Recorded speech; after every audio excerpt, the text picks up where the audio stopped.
Selamat pagi, Bapak Ibu Saudara yang dikasihi oleh Tuhan kita Yesus Kristus.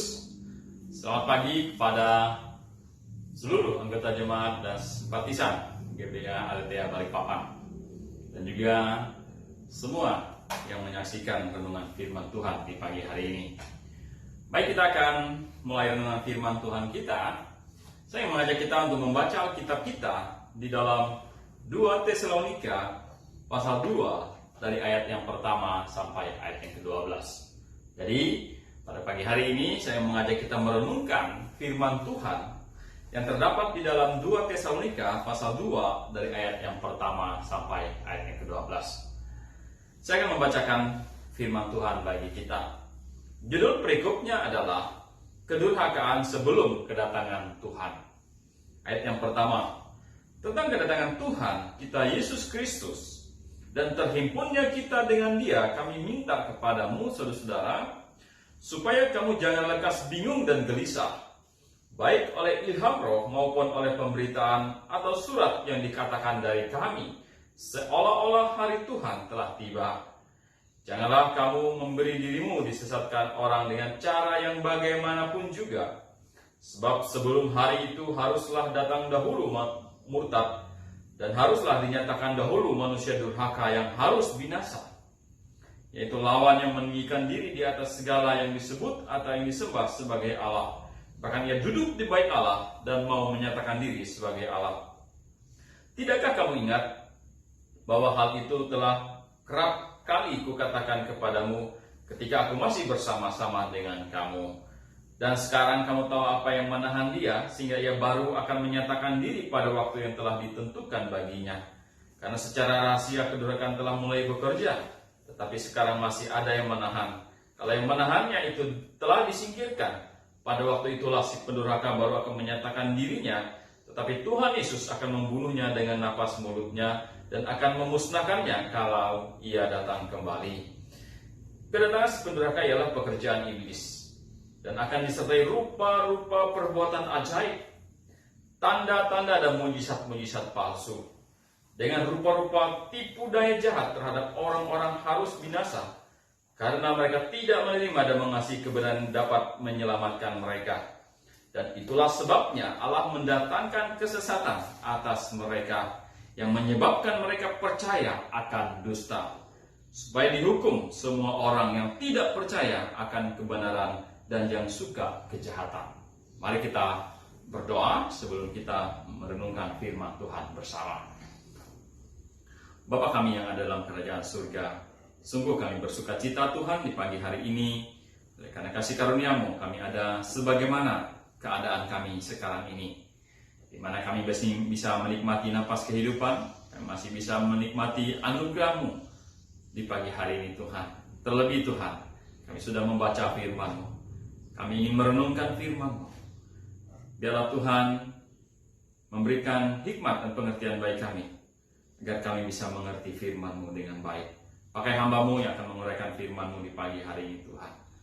Kami mohon Roh Kudus-Mu bekerja untuk menengahi tiap-tiap hati kami, sehingga kami memperoleh berkat-Nya dari firman-Mu, terlebih kami bisa melakukannya dalam kehidupan kami hari lepas hari.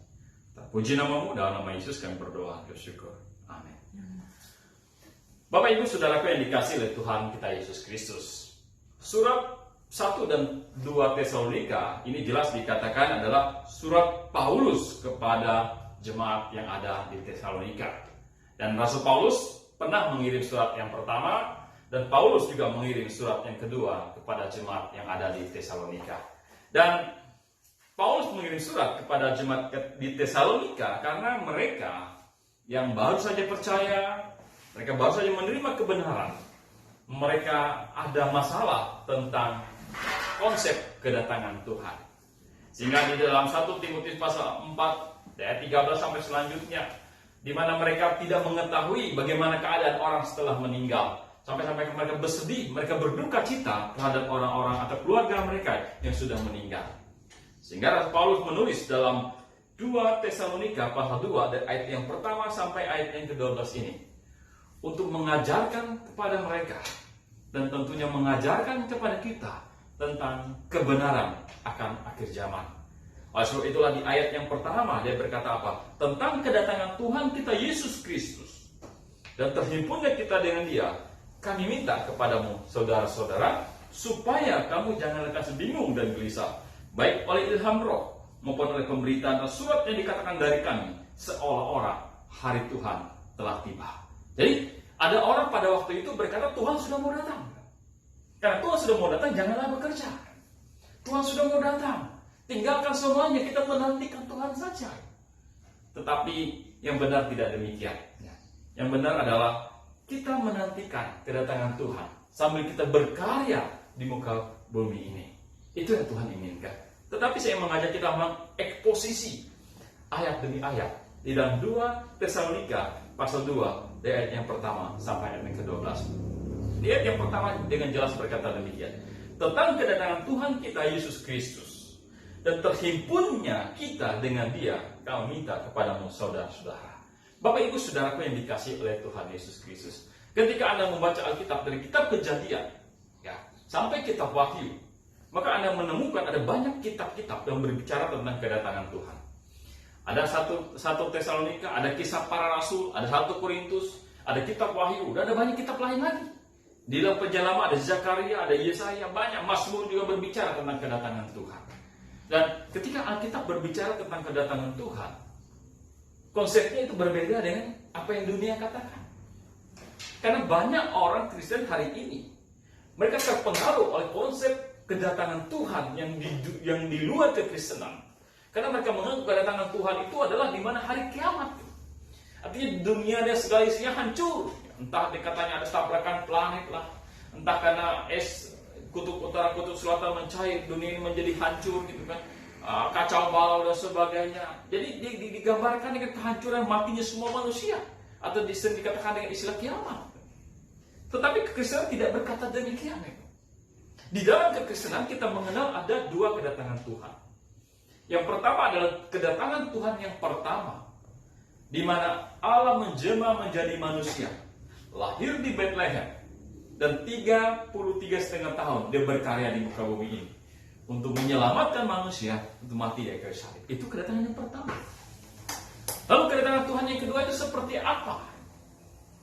Kedatangan Tuhan yang kedua adalah di mana nantinya Tuhan akan datang di awan-awan. Dalam 1 Tesalonika pasal 4 ayat 13 sampai 18 berkata Tuhan akan datang di awan-awan dan menjemput orang-orang yang percaya kepadanya. Maka orang percaya ini akan diangkat bertemu dengan Tuhan di awan-awan. Nah itulah yang di ayat yang pertama berkata tentang kedatangan Tuhan kita Yesus Kristus dan terhimpunnya kita dengan Dia. Jadi kedatangan Tuhan bagi orang percaya hari ini adalah Tuhan akan datang di awan-awan. Ya, lalu dalam sekejap kita akan diangkat bertemu Tuhan di awan-awan itu dan Dia akan membawa kita ke surga. Nah, ini pengharapan kita. Jadi kedatangan Tuhan itu bukan kiamat, bukan hancurnya dunia ini, tetapi Tuhan menjemput kita umatnya. Siapa umatnya?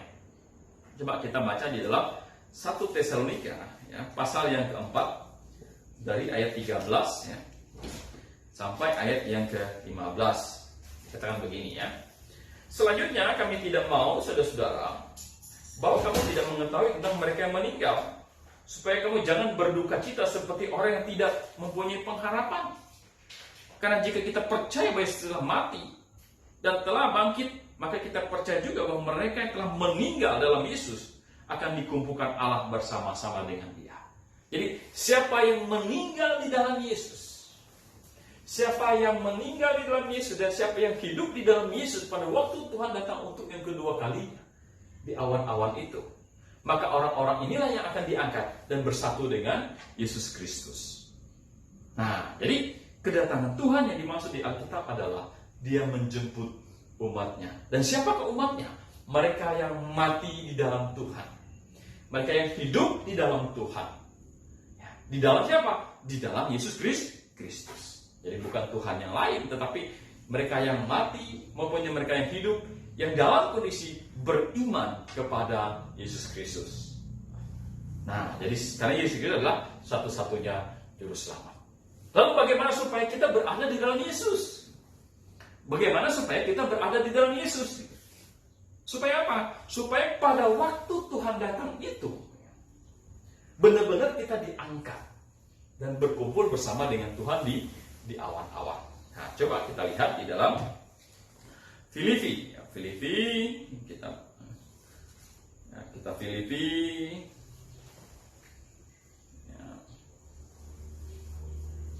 Titus.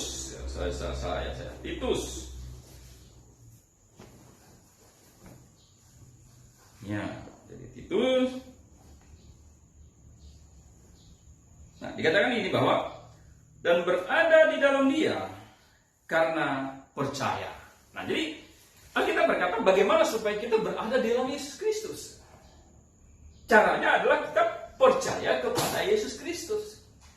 Percaya apa? Percaya Yesus sudah menanggung dosa kita dulu, dosa kita sekarang, sampai dosa kita yang akan datang. Kita berkata, Tuhan, saya orang berdosa, Engkau mati di kayu salib, menanggung dosa saya dulu, dosa saya sekarang, dosa saya yang akan datang. Dan pada waktu kita mengaku Tuhan, saya adalah orang berdosa. Engkau mati menggantikan saya menggantikan Engkau hidup. Pada waktu itu Roh Kudus tinggal dalam hati kita. Kita menjadi orang yang berada di dalam Yesus Kristus. Dan kapanpun Tuhan datang untuk yang kedua kalinya, kita pasti akan diangkat. Kita pasti akan diangkat. Oh, Bapak Ibu Saudara yang dikasih. Jadi di sini dikatakan bahwa saudara-saudara, coba kita kembali lagi dalam 2 Tesalonika pasal 2 tentang kedatangan Tuhan kita Kristus dan terhimpunnya kita dengan Dia. Kami minta kepada saudara-saudara. Jadi Tuhan datang untuk bertemu dengan orang percaya. Lalu bagaimana dengan orang yang tidak percaya? Kan orang percaya tadi diangkat bertemu dengan Tuhan di awan-awan, bersama dengan Tuhan ke surga. Lalu bagaimana dengan orang yang tidak percaya kepada Tuhan?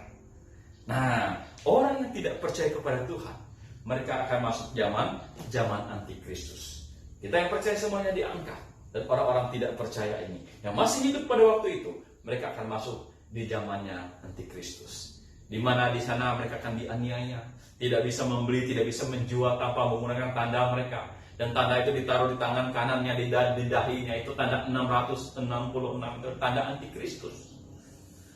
Dan orang yang menggunakan tanda itu, berarti mereka adalah musuh Allah. Dan kalau mereka tidak bertobat, mereka akan dibinasakan oleh Tuhan. Oleh sebab itulah penting kita berada dalam Kristus. Supaya kedatangan Tuhan adalah kabar yang mengembirakan. Di mana dia dipertamakan, kita akan berhimpun dengan Dia. Itu yang pertama.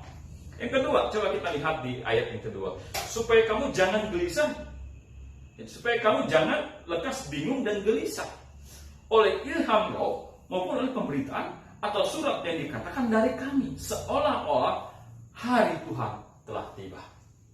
Jadi kalau Anda membaca 2 Tesalonika pasal 2 ini, Paulus menemukan kasus di dalam jemaat Tesalonika, di mana ada orang yang mengaku mendapatkan ilham roh, ada orang yang mengaku mendapatkan kabar, berita, katanya Tuhan sudah mau datang. Yang lebih parahnya lagi adalah dikatakan atau surat yang dikatakan dari kami, seolah-olah hari Tuhan telah tiba. Jadi ada orang memalsukan ilham, memalsukan firman Tuhan. Maka mereka berkata ini ada dari Rasul Paulus, seolah itu dari Rasul Paulus, padahal bukan. Untuk mengacaukan jemaat pada waktu itu, agar mereka kebingungan tentang kedatangan Tuhan. Padahal mereka tidak mendapatkan ilham dari Roh Kudus. Anda bayangkan, di zaman Rasul Paulus yang masih hidup, ada orang yang berani memasukkan wahyu Tuhan. Ada orang mengatasnamakan Rasul Paulus. Ada orang berbohong seolah-olah dia mendapatkan ilham, seolah mendapatkan surat dari Rasul Paulus, padahal bukan. Untuk mengacaukan jemaat yang ada di Tesalonika. Pada waktu itu, Tuhan memang lagi menurunkan banyak wahyunya. Dan salah satunya dia memakai rasul-rasul untuk menuliskan firman-Nya. Tetapi, setelah Alkitab selesai ditulis, wahyu sudah penuh, wahyu sudah cukup, kanonnya sudah tertutup. Maka hari ini tidak ada lagi orang yang mengatasnamakan Tuhan, mengatasnamakan dirinya rasul Tuhan, mengatasnamakan dirinya Nabi Tuhan, yang berkata saya mendapatkan wahyu, saya mendapatkan pengilhaman dari Tuhan, dan dia berkata inilah firman Tuhan, itu tidak ada lagi. Karena Alkitab sudah satu-satunya firman Tuhan. Maka di luar Alkitab sudah tidak ada lagi firman Tuhan, baik yang tertulis maupun yang tidak tertulis. Nah, berapa banyak hamba Tuhan hari ini yang kacau gitu. Dikata, oh Tuhan tadi malam berbicara kepada saya. Dia berkata, oh saya dapat nubuat dari Tuhan, lalu dia bernubuat dalam pertemuan jemaat. Lalu dia mendapatkan wahyu, bukannya Tuhan menyampaikan ini dan itu dan sebagainya. Dan dia berkata itu dari Tuhan. Kita katakan, sesuai dengan firman Tuhan, ketika Alkitab selesai ditulis, tidak ada lagi baik wahyu secara lisan maupun wahyu secara tertulis. Karena Alkitab satu-satunya firman Tuhan. Kalau ada si A mendapat wahyu, si B mendapat mimpi, si C mendapat nubuat, nah, berarti itu firman Tuhan. Kalau itu Alkitab bukan satu-satunya firman Tuhan. Oleh sebab itulah, jemaat yang dikasih oleh Tuhan, semua pendengar, saya ingin mengajak kita untuk merenungkan. Kalau hari ini ada hamba Tuhan, hari ini ada hamba Tuhan yang berkata dia mendapat wahyu dari Tuhan, entah itu mimpi, entah itu nubuat, entah itu apapun juga, mau bahasa lidah dan sebagainya, jelas itu bukan dari Tuhan. Karena di zaman Paulus sendiri pun mereka berani berbuat demikian. Jadi kalau Anda hari ini melihat, menyaksikan itu, jangan kau percaya itu adalah sebuah kebohongan. Jangan kau dibingungkan atau jangan kau gelisah, jelas itu bukan dari firman Tuhan. Dan berapa banyak hari ini, hamba-hamba Tuhan melakukan itu. Mereka menipu jemaatnya untuk keuntungan materi. Mereka menipu jemaatnya untuk sebuah popularitas. Tetapi sebenarnya mereka bagaikan orang-orang yang di dalam 2 Tesalonika pasal 2 ayat 2 ini mengacaukan kehidupan jemaat, membuat iman orang salah. Mereka adalah orang-orang yang dipakai oleh iblis untuk menyesatkan di akhir zaman ini. Bapak Ibu Saudara yang dikasih, coba kita lihat ayat yang ketiga. Janganlah kamu memberi dirimu disesatkan orang dengan cara yang bagaimanapun juga. Sebab sebelum hari itu haruslah datang dahulu murtad, dan haruslah dinyatakan dahulu manusia durhaka yang harus binasa. Nah, jadi oleh ilham roh tadi, banyak orang akan disesatkan. Dan firman Tuhan mengajarkan pada jangan sampai kita disesatkan. Nah, jadi masih ada hubungannya dengan ayat yang kedua, bahwa ilham roh seolah-olah surat dari kami. Katanya dia bertemu dengan Tuhan, katanya dia dibawa oleh Tuhan ke surga, baru dibawa oleh Tuhan ke neraka. Ketika ini omong kosong. Siapa ada orang yang sudah ke surga mau kembali ke dunia ini? Dan siapa orang yang misalnya dibawa ke neraka yang bisa balik lagi? Ini kebohongan. Kenapa? Karena Alkitab berkata dalam Lukas pasal yang ke-19, orang yang dari surga tidak bisa ke neraka, orang dari neraka tidak bisa ke surga. Orang dari surga tidak mungkin kembali ke dunia ini, orang yang dari neraka juga tidak mungkin kembali ke dunia ini. Tetapi ada hamba Tuhan berkata, saya dipaksa Tuhan lihat surga. Setelah itu saya dibawa ke neraka. Supaya apa sih dibawa ke neraka? Supaya jangan orang ke neraka. Di neraka itu mengerikan. Di neraka itu apinya panas, nanti lidahnya dipotong-potong, ditusuk-tusuk dan sebagainya. Kita bilang ini adalah sebuah kebohongan. Ini adalah berita yang menyesatkan. Kenapa saya bilang menyesatkan? Poin yang pertama adalah, kalau misalnya seseorang dibawa sudah ke surga, tanya dia ke surga itu dalam kondisi seperti apa? Apakah dia kondisi hidup atau dalam kondisi mati?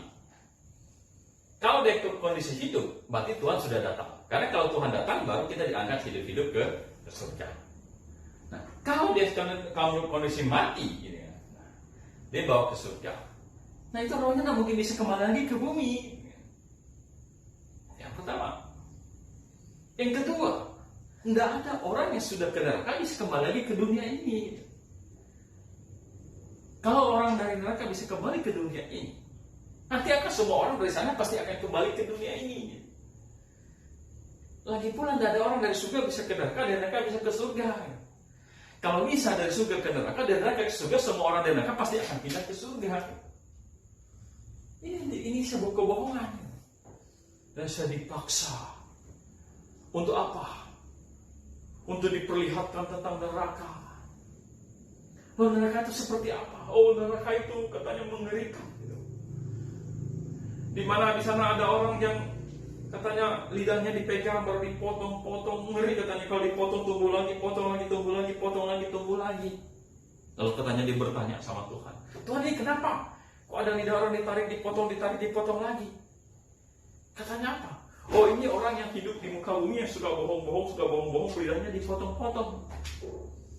Yang suka berzina, katanya ditusuk-tusuk terus, kemauan tusuk-tusuk terus gitu. Disiksa di situnya. Nah, di mana letak kesalahan? Letak kesalahannya adalah yang pertama, tanya dia siapa yang potong-potong itu. Katanya yang potong-potong itu adalah iblis, roh jahat. Roh jahat yang siksa manusia di neraka. Itu salah. Kenapa? Justru roh jahat, iblis, malaikat-malaikatnya, malaikat-malaikat itu disiksa di neraka, bukan mereka yang siksa orang di neraka. Itu salah. Dia yang disiksa di neraka. Iblis, Satan dan malaikat-malaikatnya dan orang-orang yang tidak percaya kepada Tuhan Yesus Kristus, mereka semua akan disiksa. Bukan iblis yang siksa manusia, tapi mereka semua akan disiksa. Itu salah pertama. Salah yang kedua di mana? Salah kedua, katanya orang yang berbohong lidahnya dipotong, potong tumbuh lagi. Jadi maksudnya orang yang suka bohong itu nanti lidahnya disiksa di neraka sana. Seolah-olah kalau kamu banyak bohong, kamu akan masuk neraka. Kalau kamu sedikit bohong, kamu tidak bohong akan masuk surga. Ini salah. Kita masuk neraka dan kita masuk surga itu alasannya bukan karena kita bohong, bukan karena kita berzina, tetapi kita masuk surga adalah karena dosa bohong kita, karena dosa zina kita, karena dosa mencuri kita, karena semua dosa-dosa kita yang lain tidak dibawa ke dalam pertobatan. Kita tidak mau mengaku Tuhan, saya adalah manusia berdosa. Saya mau bertobat dan percaya, mau menerima Engkau sebagai Tuhan dan Juru Selamat. Nah, kalau kita tidak percaya Yesus Kristus, maka kita akan dimasukkan ke dalam neraka. Tetapi, kenapa kita masuk surga? Kita masuk surga karena dosa bohong kita tadi, dosa apapun yang kita lakukan, semua dosa kita yang lain, kita berkata, Tuhan, saya adalah berdosa. Saya sudah melakukan banyak dosa, Tuhan. Tapi saya mau mengaku sebagai Tuhan dan Juru Selamat. Engkau mati menggantikan saya. Maka kita akan masuk surga. Karena akibat dengan mulut orang mengaku, dengan hati yang percaya, maka dia akan diselamatkan. Jadi dia diselamatkan. Kenapa? Karena percaya kepada Tuhan Yesus Kristus.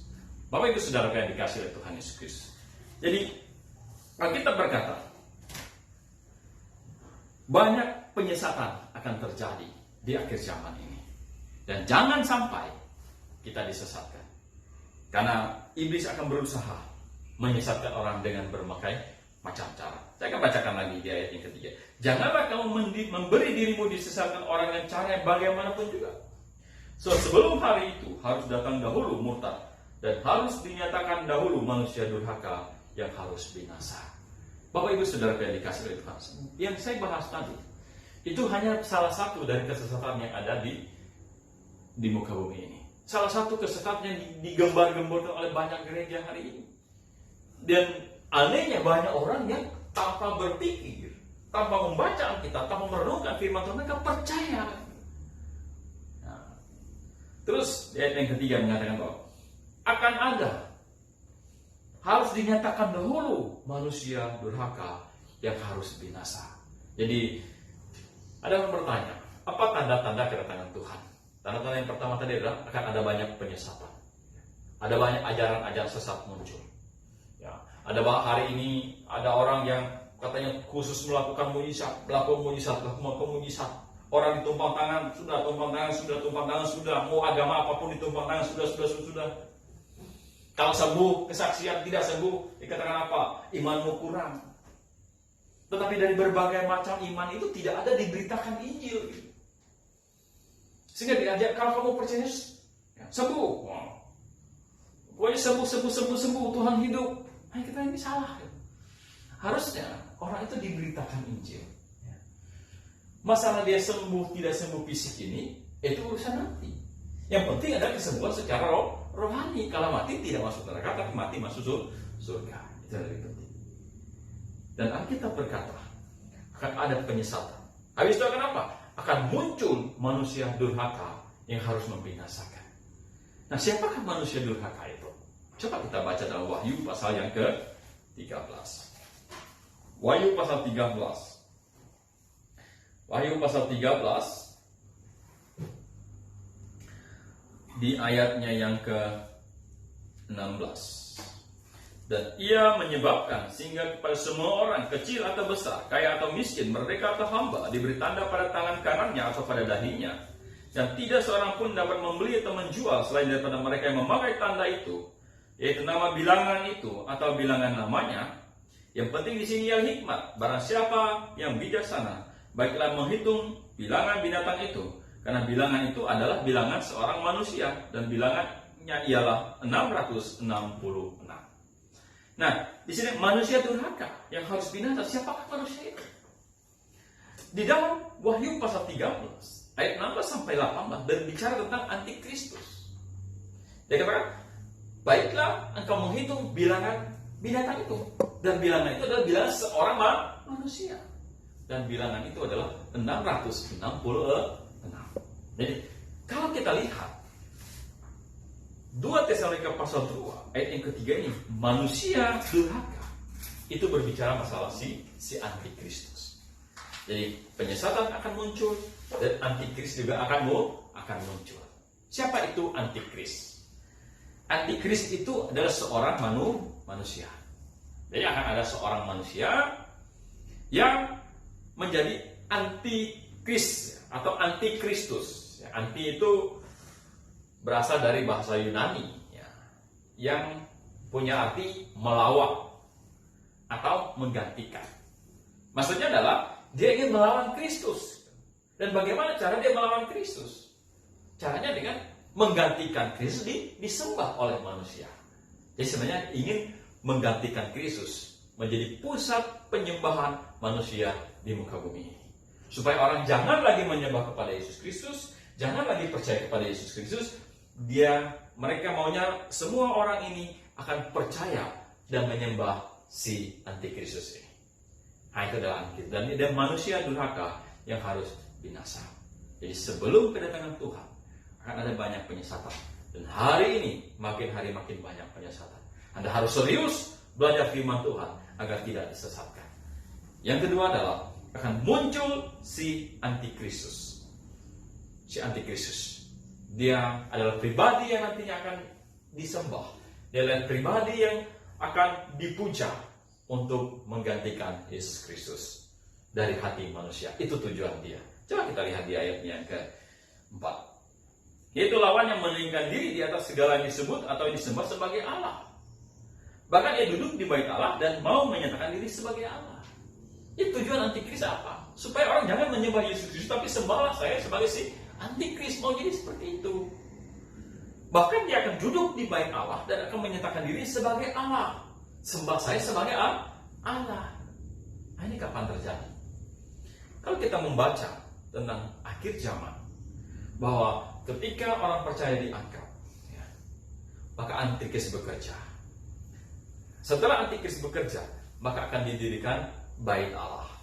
Bait Allah, dan antikris nanti akan duduk di bait Allah. Jadi setelah kita, orang-orang zaman gereja itu diangkat, kita bertemu dengan Tuhan di alam awal, maka dunia akan masuk zaman si antikris. Dan antikris mengadakan perdamaian semu. Dia bekerjasama dengan bangsa Israel. Dia akan mendirikan bait Allah. Karena dia akan duduk di bait Allah, maka harus akan ada bait Allah di zaman antikris itu. Dan penyembahan kepada Allah kembali kepada penyembahan seperti bangsa Israel. Itu penyembahan yang simbolik. Maka akan ada bait Allah, ada santapan pagi, ada santapan siang, ada perkakas bait Allah di sana, ada tabut, ada imam-imam lagi akan kembali ke sana. Dan ujung-ujungnya si antikris ini dia akan duduk di bait Allah dan menyerahkan dirinya sebagai Allah. Dan semua orang harus sujud menyembah kepadanya. Yang tidak mau sujud akan dibunuh, yang tidak mau disujud akan dicari untuk ditangkap dan dibunuh di masa itu. Tetapi bersyukur kepada Tuhan, kita diangkat sebelum masa itu. Siapa kita? Kita orang-orang yang berada dalam Kristus, orang yang percaya kepada Dia. Jadi antikris akan duduk di bait Allah. Maka setelah zaman gereja pasti akan ada bait Allah. Penyembahan akan kembali seperti penyembahan zaman Perjanjian Lama, yaitu penyembahan secara simbolik. Kenapa? Karena Tuhan berurusan kembali dengan bangsa Israel. Di masa inilah 1 kali 7 tahun Israel akan bertobat secara massal nantinya. Yang 5, tidakkah kamu ingat bahwa hal itu telah kerap kali kukatakan kepadamu ketika aku masih bersama-sama dengan kamu. Ya, Rasul mengingatkan orang-orang Tesalonika, juga mengingatkan kepada kita hari ini bahwa Tuhan sudah sering kasih tahu bahwa Tuhan akan datang. Terima Dia sebagai Tuhan Juru Selamat. Persiapkan hati kita, kumpulkan upah kita di surga. Kalau Tuhan datang nantinya, Dia akan mengangkat kita. Dunia akan masuk zaman antikris. Paulus bilang, aku sudah sering kasih tahu itu kepadamu. Ayat yang ke-6. Dan sekarang kamu tahu apa yang menahan Dia, sehingga kita baru. Dan sekarang kamu tahu apa yang menahan Dia, sehingga Ia baru akan menyatakan diri pada waktu yang telah ditentukan baginya. Jadi sekarang itu masih ada yang menahan. Secara rahasia sudah mulai bekerja. Antikris sudah mau menyusun rencana dia. Tetapi masih ada yang menahan. Bagaimana antikris bekerja sekarang ini? Nah, coba kita kembali dalam Wahyu tadi. Ini rencana antikris supaya nanti dia bisa diterima oleh semua manusia. Wahyu pasal 13. Dan ia menyebabkan sehingga kepada semua orang, kecil atau besar, kaya atau miskin, merdeka atau hamba, diberi tanda pada tangan kanannya atau pada dahinya. Dan tidak seorang pun yang dapat membeli atau menjual selain daripada mereka yang memakai tanda itu, yaitu nama bilangan itu atau bilangan namanya. Dan itu adalah 666. Jadi hari ini secara rahasia, secara langsung diam-diam antikris sudah mulai merancangkan proyek dia. Dan rancangan dia apa?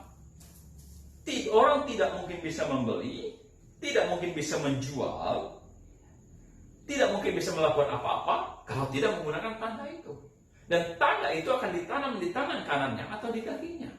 Dan tanda itu adalah 666.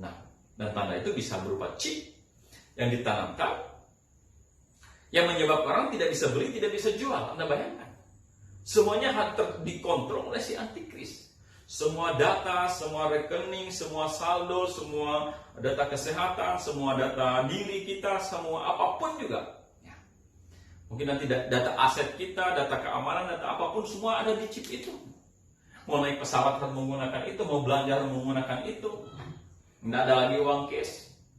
Nggak ada lagi pakai kartu. Ada gajian, gaji Anda langsung masuk ke chip itu. Jadi kalau belanja tinggal scan. Nah, hari ini kalau mau apa tinggal barcode bisa. Nanti tinggal scan di sini atau scan di sini. Ya kayak suhu hari ini tap. Udah selesai. Transaksi selesai. Nah, Anda menggunakan itu, mau transaksi Anda bisa. Nah, ada. Mau naik pesawat, Anda bisa. Sekarang kalau Anda punya vaksin, Anda bisa berangkat naik pesawat. Minimal vaksin pertama. Ini tanda-tandanya arah ke sana secara rahasia. Iblis sudah mulai bekerja, si antikris sudah mulai bekerja. Nah, mungkin Anda bertanya, lalu vaksin itu ada hubungannya dengan antikris? Nah, kita bilang vaksin sebenarnya baik-baik saja, tapi cara kerjanya memang mengarahkan ke sana. Kenapa saya akan katakan mengarahkan ke sana? Karena begini, hari ini harus pakai PCR, harus pakai antigen, harus pakai vaksin baru bisa naik pesawat. Banyak orang punya kepentingan sehingga dia harus naik pesawat. Tapi vaksin belum bisa. atau PCR mahal. Lalu gimana caranya? Banyak klinik-klinik yang nakal gitu. Mereka keluarkan surat PCR palsu, antigen palsu, banyak sudah ketangkap gitu. Wah, petugas bandara kan cuma lihat itunya, cuma lihat kertasnya, oh iya sudah divaksin, oh iya sudah ada PCR, ada apa. Tapi di lapangan rupanya banyak ketangkap, oh ini palsu. Lalu supaya tidak palsu, supaya misalnya bukan kasat mata, nanti yang cek ke dalam bagaimana? Ya ujung-ujung mau nggak mau semua orang harus pakai chip. Nah ini yang sudah arahnya menuju ke sana. Dulu siapa pernah berpikir Wahyu pasal 13 ayat 17 ini bisa terlaksana, di mana tidak bisa membeli, tidak bisa menjual, tidak bisa melakukan apa-apa tanpa menggunakan tanda itu. Dulu orang masih pikir oh itu masih jauh.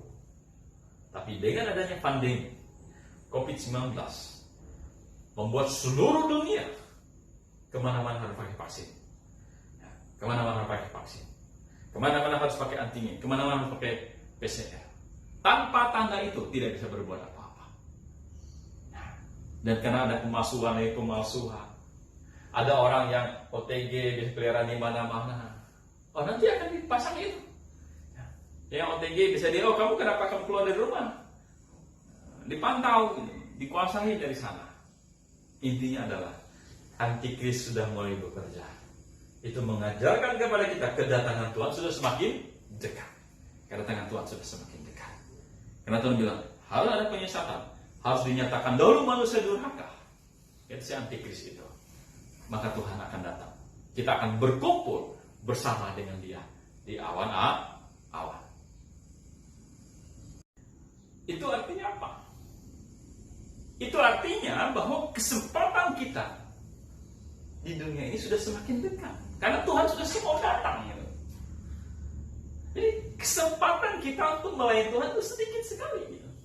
Kesempatan kita untuk mengumpulkan upah, melayani Tuhan, mengumpulkan upah di dunia ini sedikit sekali. Ya, hanya singkat lagi Tuhan akan datang. Kesempatan kita untuk berkarya bagi Tuhan juga sudah sedikit sekali.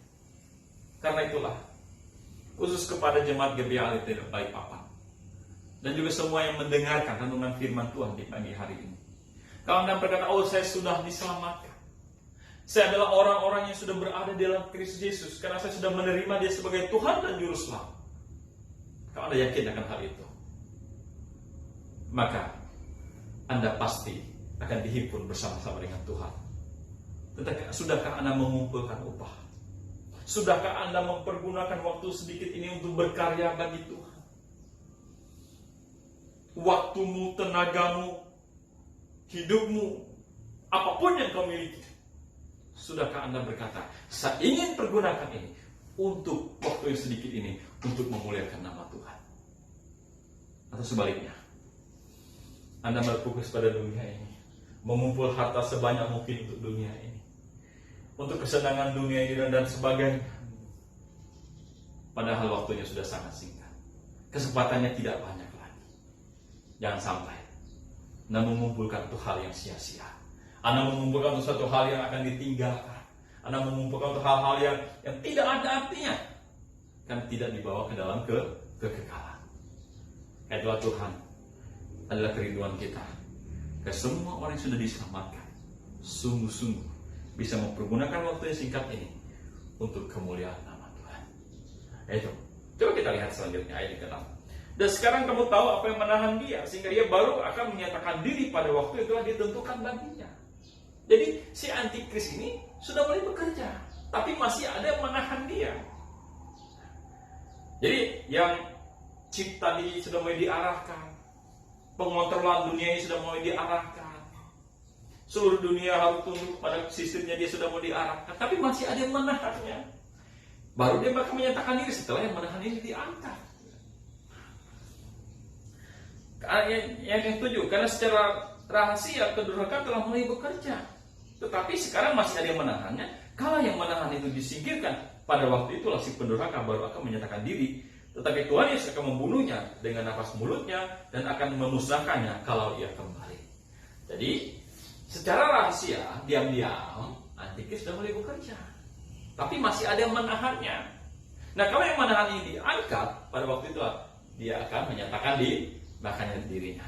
Yang 666 itu akan diangkat, akan dinyatakan, dan penguasaan dunia ini akan dinyatakan. Kapan? Ketika yang menahan ini diangkat. Bapak Ibu Saudara yang dikasihi oleh Tuhan. Nah, yang menahan ini apa? Yang menahan ini apa? Sehingga Antikris tidak mulai bekerja hari ini. Gitu.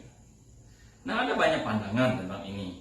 Ada yang kata menahan ini adalah kekuatan dunia. Maksudnya ada pemerintah dunia yang punya kuat yang bisa menghambat untuk pekerjaan si Antikris. Nah, kita bilang, dunia mana yang bisa menahan kerja Antikris? Ya. Sistem dunia katanya. Sistem dunia apa bisa menahan kerja Antikris? Maka yang benar adalah yang menahan di sini adalah siapa? Ya Allah sendiri. Jadi Allah yang menahan kerja si Antikris. Allah siapa? Allah Roh Kudus. Yang ada dalam tiap diri orang percaya. Jadi setelah orang diselamatkan, Roh Kudus tinggal dalam hatinya. Dan orang-orang percaya ini, orang-orang percaya ini membentuk jemaat lokal. Dan kekuatan jemaat lokal yang terdiri dari orang-orang percaya inilah yang menahan kerja si Antikris.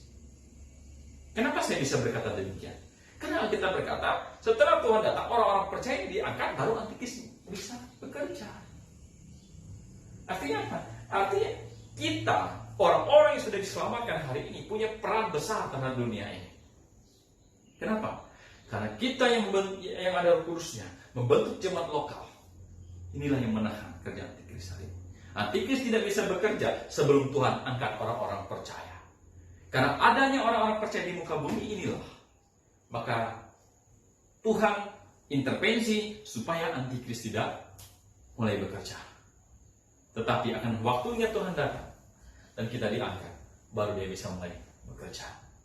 Ini hal apa yang kita bisa pelajari di sini? Yang pertama adalah percayalah. Peran kita sebagai orang percaya punya peran besar bagi dunia ini. Kalau tanpa ada orang percaya, Antikris sudah mulai bekerja. Karena itulah, pegang iman dengan benar. Karena Anda punya peran penting. Pegang iman dengan benar. Karena kita akan bersama-sama dengan Tuhan.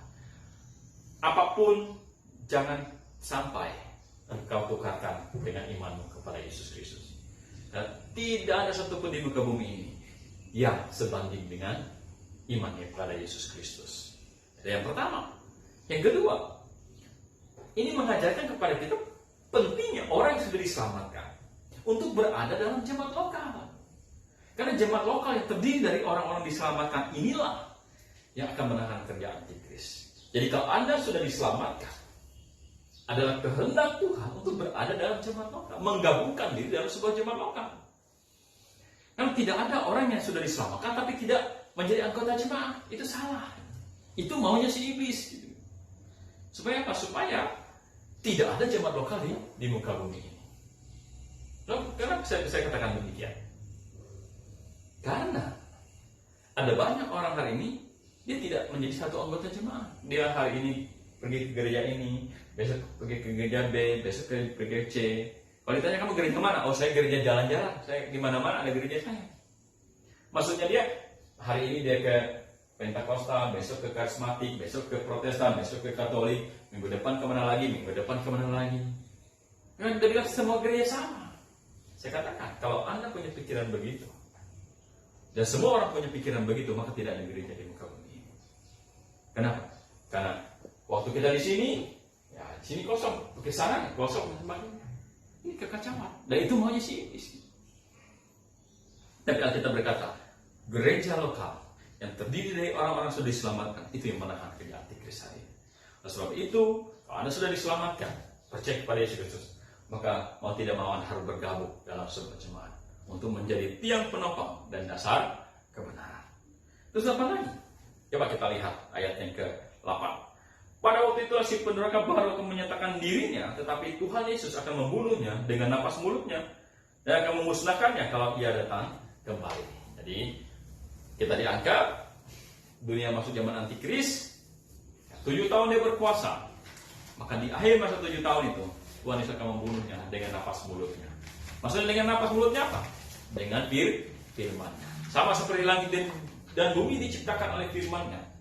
Demikian juga nanti Tuhan akan berfirman untuk mengalahkan si antikristus. Sekarang kita lihat ayat ke-9. Kedatangan si pendurhaka itu adalah pekerjaan iblis. Ya. Dan akan disertai rupa-rupa perbuatan ajaib, tanda-tanda dan mujizat palsu. Nah, jadi kedatangan si pendurhaka, antikristus itu adalah pekerjaan iblis. Ya, memang iblis dibalik semuanya itu. Tujuan apa? Supaya dia disembah. Supaya orang jangan lagi percaya kepada Tuhan Yesus Kristus. Karena iblis tahu Yesus Kristus satu-satunya jalan keselamatan. Disertai dengan apa? Rupa-rupa perbuatan ajaib, tanda-tanda dan mujizat-mujizat palsu. Nah, jadi antikris akan bekerja menggunakan apa? Tanda-tanda, mujizat-mujizat, tanda-tanda yang ajaib dan sebagainya. Dan ini yang terjadi hari ini. Ada hamba Tuhan katanya dia punya karunia untuk menyembuhkan. Banyak hamba Tuhan di Indonesia. Siapa hamba Tuhan? Oh, saya ada punya karunia menyembuhkan, KKR kesembuhan. Dia pikir wah dengan itu dia akan menyembuhkan orang-orang. Ada menyembuhkan dengan minyak urapan lah, ada dengan perjamuan kudus lah katanya itu. Dia bisa menyembuhkan, ada yang dengan gini orang tekan kepala orang gitu, dia menyembuhkan gitu. Tetapi kita bilang ini satu kekacauan. Kenapa? Karena sejak Alkitab selesai ditulis, maka Tuhan tidak memberikan karunia kepada orang-orang untuk melakukan mujizat. Mengapa? Coba kita baca dalam Ibrani.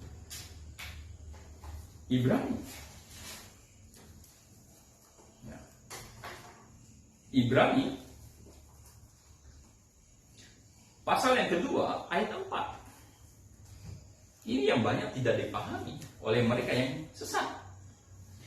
Allah meneguhkan kesaksian mereka oleh tanda-tanda dan mujizat-mujizat dan oleh berbagai-bagai penyataan kuasa dan karunia roh yang dibagi-bagikannya menurut kehendaknya. Jadi Allah memakai mereka siapa? Allah meneguhkan kesaksian mereka, meneguhkan firman-Nya. Dengan apa? Tanda-tanda, mujizat-mujizat, kuasa-kuasa. Untuk apa? Untuk meneguhkan kesaksian mereka. Kesaksian mereka itu maksudnya apa? Firman Tuhan yang ada di mulut rasul-rasul pada waktu itu. Jadi, gini. Ada 12 rasul. Mereka dipakai oleh Tuhan. Dan salah satu tugas mereka adalah Tuhan percayakan kepada mereka untuk menuliskan firman Tuhan. Nah, sama seperti zaman sekarang, zaman dulu banyak orang mengaku dirinya rasul. Nah, jemaat jadi bingung mana yang benar, mana yang rasul benar, mana yang rasul tidak benar.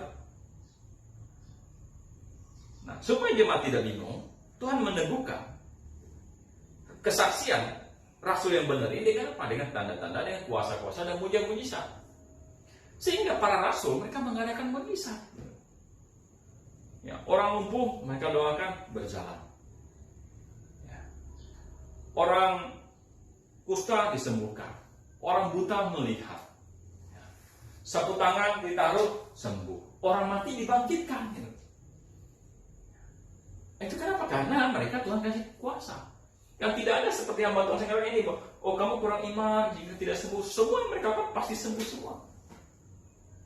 Karena apa? Karena itu tanda kerasulan. Nah, untuk apa? Untuk orang yakin mereka adalah rasul. Tulisan mereka adalah firman Tuhan. Tapi setelah Alkitab sudah selesai ditulis, rasul-rasul Tuhan sudah tidak ada lagi, maka tidak ada karunia untuk melakukan mujizat. Yang hari ini ada itu siapa? Kita bilang, enggak. Mujizat ada, enggak? Ada mujizat. Tapi karunia dikhususkan kepada orang-orang tertentu sudah tidak ada lagi.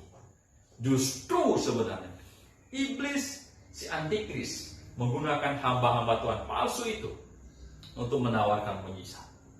Kenapa? Karena nantinya si antikris datang dengan tanda-tanda, mujizat-mujizat dan kuasa-kuasa untuk menyesatkan semua orang di muka bumi ini.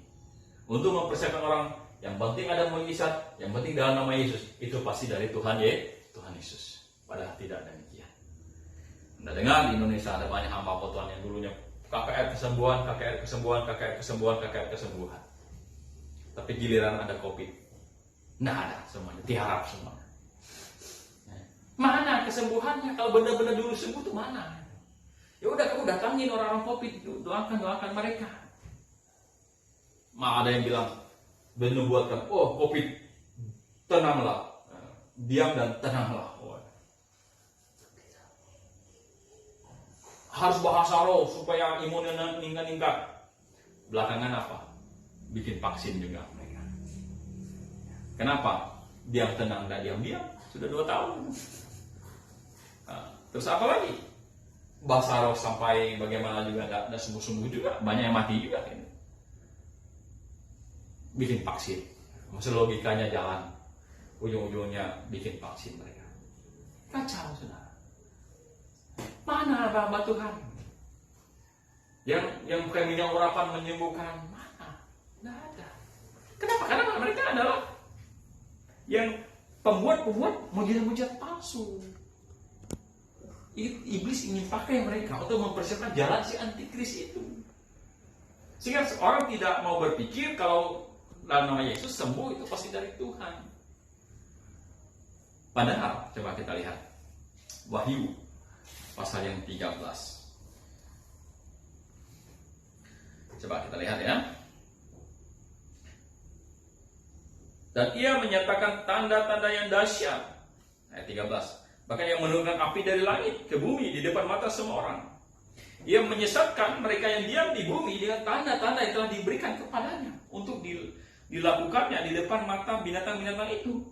Dan ia menyuruh mereka yang diam di bumi supaya mereka mendirikan patung untuk menghormati binatang yang luka oleh pedang, namun yang tetap hidup itu.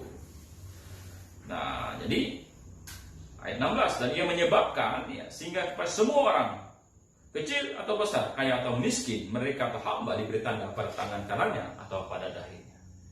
Jadi ia akan mengadakan tanda-tanda yang mujizat. Sehingga apa? Ia menyesatkan mereka yang diam di bumi dengan tanda-tanda. Tuhan sudah tidak pakai karunia, tapi Tuhan masih melakukan mujizat. Tapi iblis nanti menggunakan mujizat-mujizat itu untuk menyesatkan orang-orang yang diam di bumi. Ya, yang hari ini banyak dilakukan oleh banyak hamba Tuhan yang katanya hamba Tuhan, tapi mereka menyesatkan dengan mujizat-mujizat palsu. Makanya di dalam 2 Tesalonika pasal 2, coba Anda lihat 2 Tesalonika pasal 2, dikatakan kedatangan si pendurhaka itu ialah pekerjaan iblis, dan akan disertai rupa-rupa perbuatan ajaib dan tanda-tanda dan mujizat-mujizat palsu. Pertanyaan kita, kenapa di sini katakan mujizat palsu? Bukannya katanya klaimnya benar gitu mujizat-mujizatnya. Ya, memang kita bilang mujizatnya adalah palsu. Palsu yang pertama adalah karena memang kadang-kadang mereka pura-pura sembuh. Jadi kalau KKR itu ada timnya, ada timnya yang pura-pura sakit, ada yang bawa ininya, ada ya pokoknya ada pura-pura keluarganya, nanti didoakan sembuh, kesaksian apa semua. Padahal itu timnya ada sering begitu. Saya menyaksikan di YouTube itu ada seorang ibu yang tangannya katanya masuk begini, didoakan oleh hamba Tuhan, dia sudah sakit-sakit itu pura-pura sampai apa? Ini lurus, wah mujizat sembuh, sampai nangis-nangis dia kesaksian. Rupanya saya lihat lagi di YouTube, rupanya video yang mirip-mirip seperti ini, orangnya sama dengan hamba Tuhan yang berbeda hanya sekitar 5 gitu. Artinya memang tangan dia itu bisa begini, bisa keluar gitu. Ketemu hamba Tuhan satu, mereka bikin kesepakatan, kamu pura-pura nanti saya doakan kamu begini, selesai dapat uang mungkin. Ada lagi hamba Tuhan lain, video dia dengan hamba Tuhan lain juga begitu, dia pura-pura tangannya masuk, didoakan tiba-tiba sembuh. Dan itu ada 5 video dengan apa? Dengan hamba Tuhan yang berbeda, dalam KKR yang berbeda. Inilah mujizat palsu. Apa lagi? Kenapa yang palsu? Pertama, memang banyak mereka palsukan. Di daerah mana itu ada yang dituntut gara-gara apa? Gara-gara mereka bikin tim pura-pura mati, dibangkitkan. Cuma di balik layar ada orang tahu, gitu. Ada orang rekam semuanya, dan akhirnya dituntut. Itu pura-pura juga. Ini palsu. Palsu yang kedua kenapa? Karena hari ini Tuhan tidak pakai orang untuk melakukan karunia mujizat.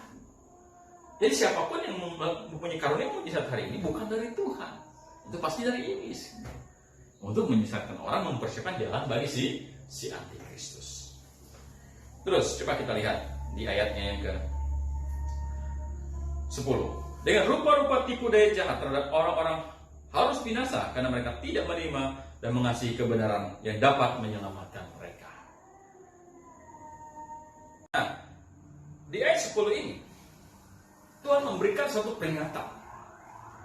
Dengan rupa-rupa tipu daya jahat terhadap orang-orang harus binasa karena mereka tidak menerima dan mengasihi kebenaran yang dapat menyelamatkan mereka. Jadi Tuhan bilang, iblis akan membuat tipu daya yang jahat untuk apa? Untuk membinasakan orang-orang yang harus binasa. Kenapa mereka harus binasa? Karena orang-orang ini dikasih tahu kebenaran, tapi tidak menghargainya.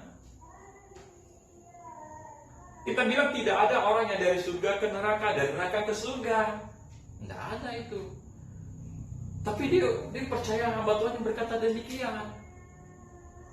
Kita bilang bahasa lidah itu sudah berhenti.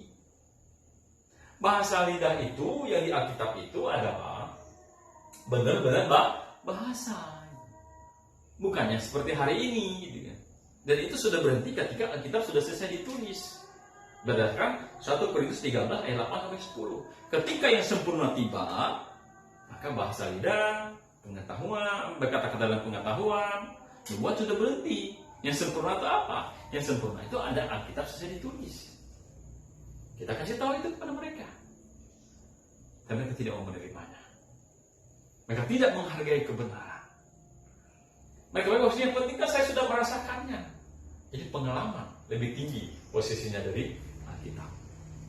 Dan orang-orang yang tidak mencari, orang-orang yang tahu kebenaran, orang-orang yang mengerti kebenaran, tapi sengaja tidak melakukannya, orang-orang yang tahu persis kebenaran, tapi sengaja mengabaikannya, maka Alkitab berkata, dan dengan rupa-rupa tipu jahat terhadap orang harus binasa, karena mereka tidak menerima dan mengasihi kebenaran yang dapat menyelamatkan mereka. Nah, dari ayat ini, apa yang kita bisa renungkan? Yang kita bisa renungkan adalah setiap kebenaran yang Anda dengar, setiap kebenaran yang Anda terima, setiap kebenaran yang Anda peroleh, itu memberikan dua pilihan. Apakah Anda percaya dan menerimanya, atau Anda mengabaikan dan menolaknya? Ketika Anda percaya dan menerimanya, Anda akan diselamatkan. Ketika Anda percaya dan menerimanya, Tuhan mengasihi Anda. Tapi kalau Anda mengabaikannya saja dan tidak menerimanya, maka Tuhan akan bertindak. Bagaimana cara Tuhan bertindak? Engkau harus binasa, kata Tuhan. Kenapa? Karena tidak menerima dan mengasihi kebenaran yang dapat menyelamatkan. Sampai-sampai apa? Coba kita lihat ayat 11-nya. Dan itulah sebabnya Allah mendatangkan kesesatan atas mereka. Ya, kesesatan atas mereka yang menyebabkan mereka percaya akan dusta, supaya dihukum semua orang yang tidak percaya akan kebenaran dan yang suka kejahatan. Oh Bapak Ibu Saudara yang dikasihi oleh Tuhan, jangan pernah main-main dengan kebenaran. Kalau Anda sudah mendengar kebenaran tentang Yesus Kristus, Anda sudah mendengar kebenaran tentang Anda harus percaya dan bertobat kepada Yesus Kristus, Anda harus berada dalam Yesus Kristus, beriman dengan benar, tapi Anda sengaja mengabaikan, tidak mau percaya, mengabaikan kebenaran atau bahkan mempermainkan kebenaran, hati-hati. Tuhan bilang kepada orang-orang demikian, mereka harus binasa karena mereka tidak menghargai dan tidak menerima kebenaran yang mereka dengar. Kebenaran yang mereka dengar, mereka tidak hargainya. Sampai-sampai setelah mereka lakukan demikian, Tuhan melihat tidak ada hati mereka untuk mengasihi kebenaran, maka Tuhan datangkan dusta yang menyebabkan mereka percaya akan dusta. Ya, Tuhan sendiri yang datangkan hati yang menyebabkan mereka percaya akan dusta, sehingga mereka akan binasa, sehingga mereka tidak bisa lagi diselamatkan. Kenapa? Karena Tuhan lihat hati mereka ini keras dari kebenaran. Mereka lebih suka dongeng, lebih suka dusta. Ya udah, Tuhan keraskan hati mereka supaya mereka lebih keras lagi. Seperti Firaun. 5 kali Firaun mengeraskan hati. Karena 5 kali Firaun mengeraskan hati, hanya Tuhan yang keraskan hati Firaun. Sampai 10 tulah depan matanya nyata-nyata dia lihat. Karena Tuhan sudah keraskan hatinya, dia tidak bisa percaya. Karena dia mengeraskan hatinya, Tuhan Tuhan kuatkan pengharasan hatinya sehingga dia tidak bisa percaya dan dia menjadi binasa. Bapak Ibu Saudara yang dikasihi oleh Tuhan Yesus Kristus, banyak orang hari ini dia berpikir kebenaran hanyalah kebenaran. Mana yang benar, percik atau salah? Itu tidak ada penting. Itu tipe-tipe orang yang tidak mengasihi kebenaran. Tuhan akan membinasakan orang-orang demikian. Banyak orang hari ini dia sengaja mempermainkan iman. Dia pikir iman bisa dipermainkan. Dia pikir percaya kepada Yesus itu bisa dipermainkan demikian. Pura-pura percaya. Hati-hati. Tuhan akan membinasakan orang demikian.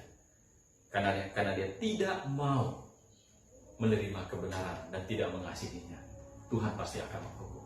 Itu janji Tuhan. Di ayatnya yang ke-12 bilang apa? Supaya dihukum semua orang yang tidak percaya akan kebenaran, yang suka akan kejahatan. Bapak Ibu Saudara yang dikasihi oleh Tuhan Yesus, bagi kita, Anda dan saya yang sudah percaya dan bertobat kepada Yesus Kristus, peganglah iman itu, peganglah kebenaran itu. Hari Tuhan sudah semakin dekat, waktu kita sudah semakin singkat. Jangan Anda sibuk untuk kekayaan dunia ini, mengumpulkan harta untuk di dunia ini, kesenangan dunia dan sebagainya, tapi tidak mempedulikan iman. Jangan sampai. Karena waktu Tuhan sudah semakin dekat, kedatangan Tuhan sudah semakin dekat, tanda-tandanya sudah semakin mengarahkan ke sana. Saya katakan, inilah waktunya kita bekerja bagi Tuhan. Yang pertama. Yang kedua, kalau Anda belum diselamatkan, terima Dia sebagai Tuhan dan Juru Selamat. Kalau Anda mendengar kebenaran, percayalah, itu bukan pilihan. Itu bukan pilihan. Tapi pada saat Anda mendengar kebenaran, Tuhan sedang menilai Anda. Apakah Anda mau menerima kebenaran atau Anda menolak kebenaran? Apakah Anda mau menerima kebenaran atau Anda sengaja mengabaikannya dengan seolah-olah tidak mendengar, seolah-olah tidak tahu? Maka pada waktu itu Anda sedang dinilai oleh Tuhan. Dan kalau Tuhan sampai menilai Anda tidak mengasihi kebenaran, tidak mencintai kebenaran, maka Tuhan bisa mendatangkan kesesatan yang menyebabkan Anda percayakan dusta, sehingga Anda tidak mungkin bisa diselamatkan lagi. Tetapi terlebih bagi kita yang sudah mengerti kebenaran, Tuhan mau tidak hanya mengerti saja, tapi betul-betul melakukannya dalam kehidupan kita. Tapi sulit, tapi berat. Justru sulit dan berat itulah menyebabkan kemurnian iman kita terlihat. Kalau semuanya aman-aman saja, kesemuanya damai-damai saja, kemurnian iman itu tidak terlihat. Bapak Ibu Saudara yang dikasihi, saya mau bahwa bagi kita yang sudah percaya, sudah mengenal kebenaran, Tuhan mau kita berpegang teguh kepadanya dan lakukanlah kebenaran sesuai dengan apa yang Tuhan inginkan bagi kita. Mari kita berdoa. Bapa di surga, terima kasih untuk firman-Mu yang kami dengar, yang kami renungkan di pagi hari ini. Tuhan, kami mau bersama Engkau ketika Engkau datang untuk yang kedua kalinya. Dan kami mau untuk menerima Engkau sebagai Tuhan dan Juru Selamat kami, Tuhan. Kami berpegang sampai akhir dan tidak mau disesatkan. Dan juga kami mau merenungkan firman-Mu tiap-tiap hari, agar kami bukan hanya untuk mendengar, tapi kami melakukan firman-Mu. Kepada semua jemaat-Mu Tuhan yang mengerti kebenaran, tolong gerakkan hati mereka Tuhan. Bukan hanya mengerti saja, tapi sungguh-sungguh menjalankan dalam kehidupan mereka hari lepas hari. Agar hidup kami berkenan di hadapan-Mu Tuhan. Terpuji nama Bapa dan nama Tuhan Yesus yang berdoa dan bersyukur. Amin. Maranatha.